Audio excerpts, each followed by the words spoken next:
Hello everyone, and happy Tuesday, August the 18th. I want to give a special shout out to my father, Paul Zachary Shelton Sr.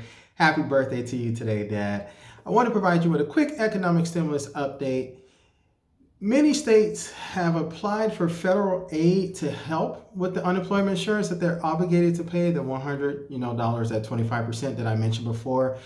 But unfortunately, many states are not able to pay that amount. So a lot of people are receiving the $300, and some of those that are receiving the $300 in that additional aid may only receive it for the next 3 weeks, and then it's going to disappear.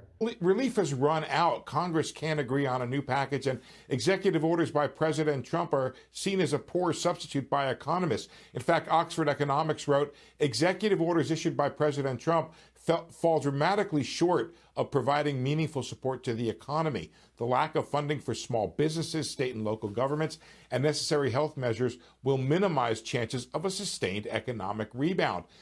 Stay tuned. We're going to talk about that coming up next.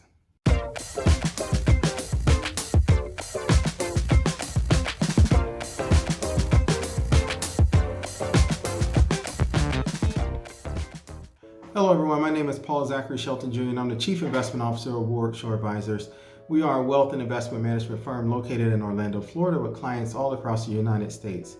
If this is your first time coming to my channel or seeing one of my videos, I ask that you please hit the subscribe button. Please ring the bell so that you get an update each time I post a new video. And lastly, please like and share this video to help me increase the financial literacy of our globe. So I want to go ahead and jump into today's topic, and I have my notes in front of me that I'm going to be reading from so I can make sure I get everything correct. And I'm going to play a video for you as well, providing you with more details about the economic ramifications without having another stimulus given out to the citizens of our country.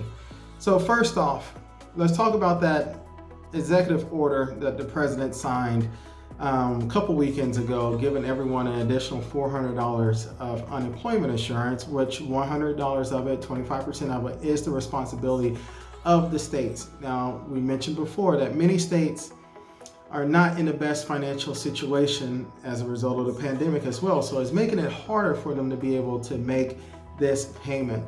So what they can do, and what many have done, is file for emergency relief through FEMA. Now, there's a process that's going on that's allowing them to receive that emergency relief, but it's only temporary and it's extremely, extremely short term. So I'm gonna read to you from my notes here, so you can kind of see where you're at and kind of see how your state may be responding to the enhancement of the jobless aid that was signed into effect by the president. The states applying for the federal grants will receive an initial obligation of 3 weeks of needed funding. Again, that's only 3 weeks of initial obligation that they're going to receive. And this is recorded according to a memo that was released by FEMA. The agency will then make allotments to states on a week-by-week basis thereafter.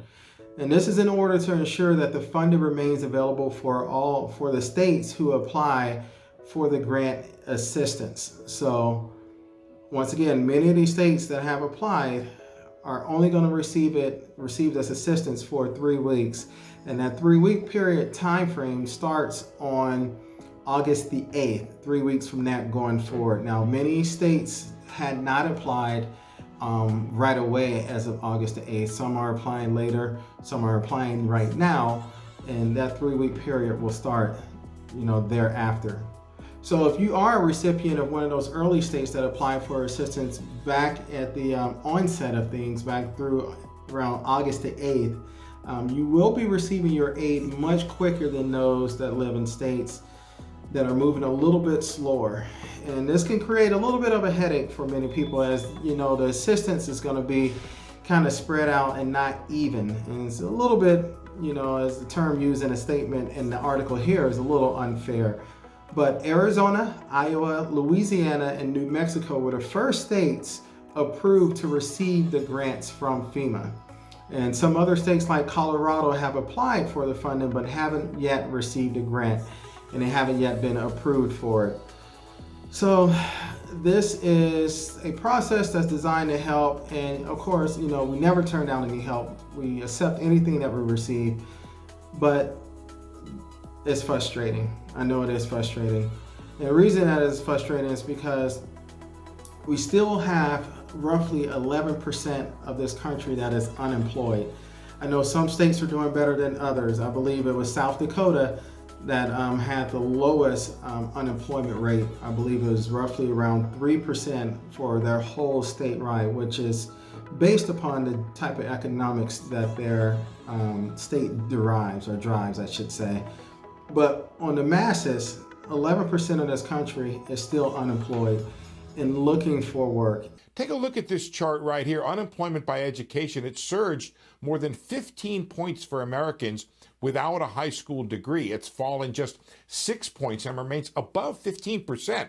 For Americans with a bachelor's degree, though, or higher, it rose about 6.5 points and has declined to 6.7% from 8.4. So two very different experiences there depending upon education level, and you can find the same differences by income level. High income, for the high income earners, they've had few job losses, they can work at home, and they have stock and home value gains. That's not true for those with low incomes who have minimal savings, minimal equities, high unemployment. And you can see the one thing they had going for them, the federal unemployment assistance, well, that's gone. Fed officials have urged additional aid in ways they normally don't. They're concerned the economy can't prosper with such a massive split. Evictions, bankruptcies, higher unemployment, and a more muted rebound. There is no end to this pandemic as of yet, because we do not have a health remedy for it. There is no vaccine for it. We know that Russia said last week that they have a vaccine or something that's available. However, that is not approved and to be used in the United States. It hasn't passed FDA approval, and a lot of questions still arise from that vaccine that they have. So as of right now, many people were expecting to get the $400 abuse in their unemployment insurance, but more than likely you're going to receive $300, especially if you fall into one of the states that are applying for the assistance and they are unable to receive it. If this is your first time coming to my channel or seeing one of my videos, I ask that you please hit the subscribe button. Please ring the bell so that you get an update each time I post a new video. And lastly, please like and share this video to help me increase the financial literacy of our globe. Thank you so much and have a great day.